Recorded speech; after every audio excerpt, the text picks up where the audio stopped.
Welcome friends, আপনারা সবাই জানেন West Bengal audit and account service যেটা লিমিটেড ডিপার্টমেন্টাল, তাদের অ্যাডভার্টাইজমেন্ট অলরেডি পিএসসি ওয়েবসাইটে পাবলিশড হয়ে গেছে।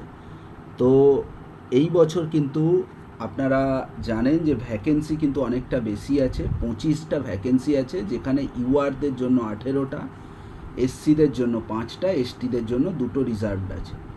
তো এই পরীক্ষাটা কারা দিতে পারে না, আপনারা জানেন যে শুধুমাত্র সেই সমস্ত এলিজেবল গভর্নমেন্ট এমপ্লয়িরা যারা মিনিমাম পে ব্যান্ড 3-তে অর্থাৎ 7,100 টু 37,600 এই স্কেল অফ পেতে মিনিমাম 8 বছর চাকরি করেছেন, তারাই কিন্তু এই এক্সামটা দিতে পারেন। তো এবার প্রশ্ন হলো, এই এক্সামটা দিয়ে কোথায় আসবে, অর্থাৎ এই নতুন যে West Bengal audit and account service এক্সামিনেশানের মাধ্যমে যখন সিলেক্টেড হবেন, তখন স্কেল অফ পে কত থাকবে?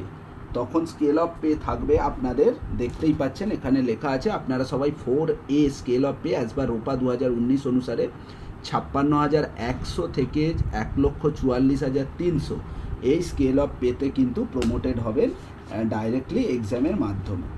তো এবার এখানে একটা প্রশ্ন দাঁড়াচ্ছে, অনেকেই আমাকে বারবার বলছিলেন, সেটা হচ্ছে এই যে স্যার আমি যদি অলরেডি 56,100 বেসিক স্কেল এখনই অ্যাভেল করছি, তাহলে কি আমি পে প্রোটেকশান পাবো?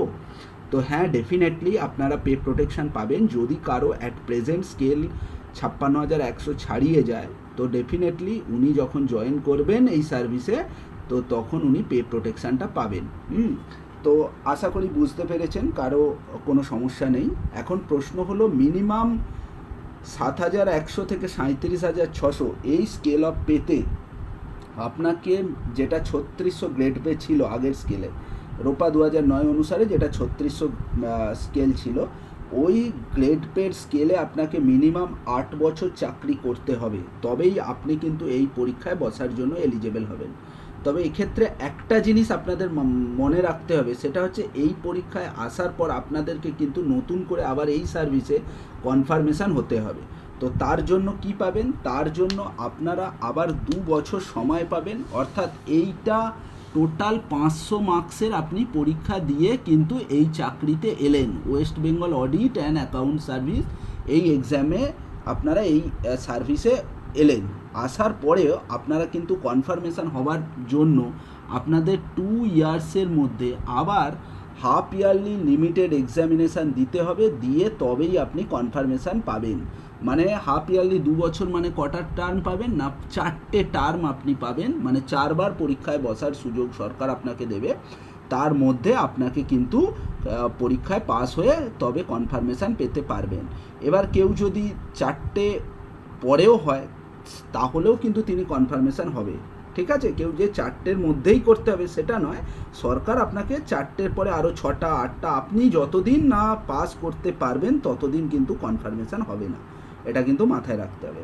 তো এখানে অ্যাডভার্টাইজমেন্টে আপনারা দেখেইছেন অলরেডি, আমি শুধু অ্যাডভার্টাইজমেন্টের যে সাবজেক্টগুলো আছে একটুখানি সাবজেক্টিভ আলোচনা করে দিচ্ছি, করে জাস্ট আমার নতুন ব্যাচ অলরেডি শুরু হয়ে গেছে।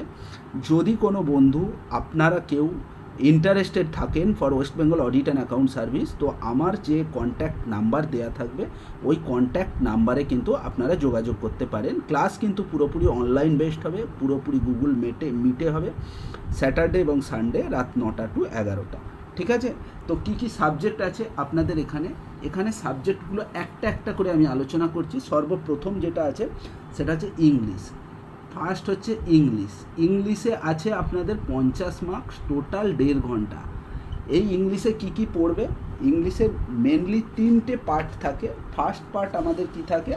ফার্স্ট পার্ট থাকে একটা প্রেসিরা লিখতে হয়, একটা হচ্ছে প্রেসি, আর একটা কি, আর একটা হচ্ছে নোট, ড্রাফটিং অফ নোটস, আর একটা কি থাকে, আর একটা থাকে লেটার রাইটিং। এই 3টে জিনিস কিন্তু আপনাদের ইংলিশে লিখতে হবে। 50 নাম্বার আছে, 1.5 ঘন্টা টাইম। নাম্বার 2 যেটা আছে সেটা হচ্ছে কনস্টিটিউশান, এটা হচ্ছে পেপার 1।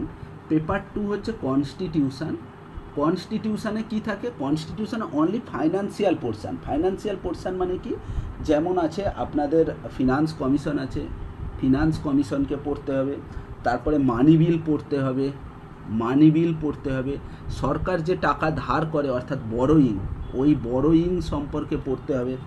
আর কি পড়তে হবে, এখানে প্রপার্টি কন্ট্রাক্ট অ্যান্ড সার্ভিসেস সম্পর্কে যে সমস্ত রুল আছে, প্রপার্টি কন্ট্রাক্ট অ্যান্ড সার্ভিসেস এই রিলেটেড আপনাদের কিন্তু এই কনস্টিটিউশনে পুরো আছে। টোটাল কত এখানেও আছে 50 মার্কস, টাইম কত 1.5 ঘন্টা। ওকে, এরপরে আসছে 3 নাম্বার পেপার 3। পেপার 3তে কী আছে, পেপার 3তে জিকে অ্যান্ড কারেন্ট অ্যাফেয়ার্স। কী বললাম, general knowledge and current affairs.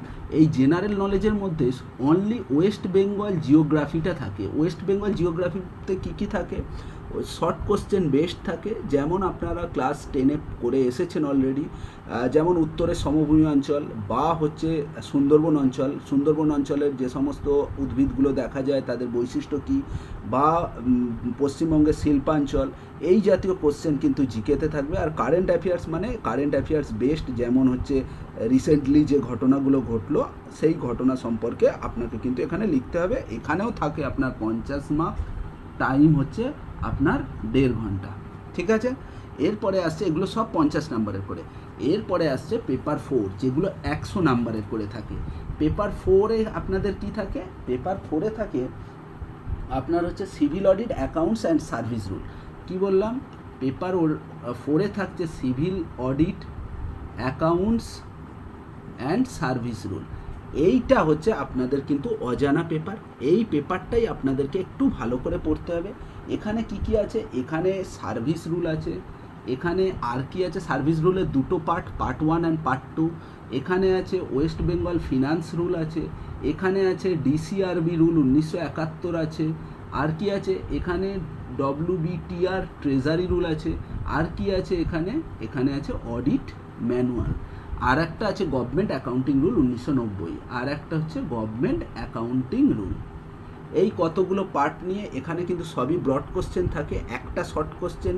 এখানে কোশ্চেনের প্যাটার্ন কীরকম থাকে, কোশ্চেন 1 যেটা 1-এর দাগের কোশ্চেন, সেখানে প্রত্যেকটা 2 নম্বর করে 10টা করতে হবে, 20 মার্কস থাকবে। আর 2 to 6-এর মধ্যে যে কোনো 4টে করতে হবে, যেগুলো ব্রড কোশ্চেন। এই 4টে কোশ্চেন আপনাকে 20 নাম্বার করে 80 মার্কস থাকবে, টোটাল 100 মার্কসের অ্যান্সার। ঠিক আছে, এই পেপারটা আপনাদের একটু অজানা, এই পেপারটার জন্য একটু পরিশ্রম করতে হবে। এরপরে যেটা আসছে সেটা হচ্ছে পেপার 5। পেপার 5-এ হচ্ছে অ্যারিথমেটিক। এই অ্যারিথমেটিক কিন্তু আপনাদের ক্লাস 10 স্ট্যান্ডার্ডের। কোনগুলো আপনি এখানে পড়বেন, ধরুন এখানে সিম্পলিফিকেশান আসে, এখানে আছে সিম্পলিফিকেশান আসে, আর কি আছে অ্যাভারেজ আসে, আর কি আছে রেশিও অ্যান্ড প্রপোর্শান আসে, আর কি আসে মিশ্রণ, যে এটা থাকে, ধরুন অ্যাভারেজ বলেছি, রেশিও থাকে। আচ্ছা, নৌকা যে বোটের অঙ্ক, ওই টাইপের অঙ্ক থাকে। তারপরে ওই যে অ্যালিগেশন মিশ্রণ, যেটা ওই মিশ্রণের অঙ্ক থাকে। এই রকম গোটা 10টা চ্যাপ্টার করলেই কিন্তু অ্যারিথমেটিক ইজ এনাফ। ওকে, এইটাই কিন্তু 100, আগেরটাও এটাও 100 মার্কস ছিল 3 ঘন্টা, এটাও অ্যারিথমেটিকও 100 মার্কস কিন্তু 3 ঘন্টা আপনাদের সময় দেওয়া থাকবে। ঠিক আছে, এরপরে লাস্ট যে পেপারটা আসছে, সেই পেপারটা যারা কমার্স ব্যাকগ্রাউন্ড তাদের খুব চেনা, কিন্তু যারা নন কমার্স ব্যাকগ্রাউন্ড তাদের কাছে এই পেপারটা কিন্তু একটু পড়তে হবে। সেটা হচ্ছে কি, auditing and accounts. Auditing and accounts, এখানে কোশ্চেন কীরকম থাকে, গ্রুপ এ এবং বি দুটো ক্যাটাগরিতে প্রশ্ন থাকে। এ গ্রুপে হচ্ছে অডিট থাকে, আর বি গ্রুপে থাকে হচ্ছে অ্যাকাউন্টস। ঠিক আছে, অডিটে কিন্তু ব্রড কোশ্চেন, থিওরি লিখতে হবে, যে কোনো 5টা করতে হবে আপনাকে টোটাল, প্রত্যেক গ্রুপ থেকে মিনিমাম 2টো করে কোশ্চেন নিয়ে। তাহলে অডিটে আপনি যদি 2টো কোশ্চেন করে 20 মার্কস করে 40, আর অ্যাকাউন্টসে 3টে কোশ্চেন অ্যান্সার করতে হবে 20 মার্কস করে 60। ঠিক আছে, সব নিয়ে 100 মার্কস। এবার আমি আপনাদেরকে বলবো অ্যাকাউন্টসে 3টে কোশ্চেন করবেন এবছরের জন্য। ইম্পর্টেন্ট অ্যাকাউন্টসে কী কী আছে, 1 হচ্ছে ফাইনাল অ্যাকাউন্টস, এবছরের জন্য কিন্তু ইম্পর্টেন্ট। নাম্বার 2 এবছরের জন্য কিন্তু কনসাইনমেন্ট ইম্পর্টেন্ট।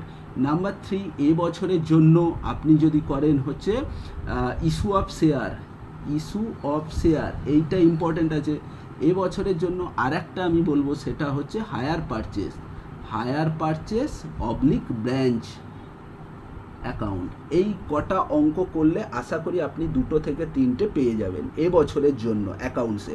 আর অডিট কিন্তু পুরোপুরি থিওরি পেপার 2টো লিখতে হবে। ঠিক আছে, এই ছিল আমাদের বিষয়। এই বিষয়ে টোটাল হলো আমার 450, আর ইন্টারভিউ থাকে 50 মার্কস। টোটাল 500 আমাদের পরীক্ষা। সেই 500-র মধ্যে মিনিমাম আমরা এবছর যা সিচুয়েশান, সেখানে অন্তত 280 to 290 কিন্তু তুলতেই হবে আপনাকে। 280 থেকে 290 কিন্তু তুলতেই হবে। এইটা ধরেই কিন্তু আপনাদেরকে এগোতে হবে। খুব একটা কঠিন নয়, কিন্তু বিষয়টা খুবই ইজি। তো বন্ধুরা, যারা যারা এই বছরের জন্য প্রিপারেশান নিতে চাইছেন, এবছরের probable date of exam already এপ্রিলের লাস্ট দেওয়া আছে, কিন্তু ওটা হবে না। আমার ধারণা ওটা মে মাসে চলে যাবে। এক্সামের ডেট কিন্তু মে মাস। তো আপনাদের হাতে আর 2 থেকে 3 মাস সময় আছে। এই 3 মাসের মধ্যে কিন্তু আপনাদেরকে তৈরি হতে হবে। তো বন্ধুরা, লাস্ট এটাই আমার বক্তব্য, যদি কেউ প্রিপারেশানের জন্য ইন্টারেস্টেড থাকেন, তাহলে আমাকে পার্সোনালি মেসেজ করবেন বা হোয়াটসঅ্যাপ করবেন। আমি আপনাকে পরে কল ব্যাক করে নেব, বা ডাইরেক্টলি আমাকে কল করতে পারেন। ঠিক আছে, তো এই বলে আমি আজকের ভিডিও শেষ করলাম। নমস্কার।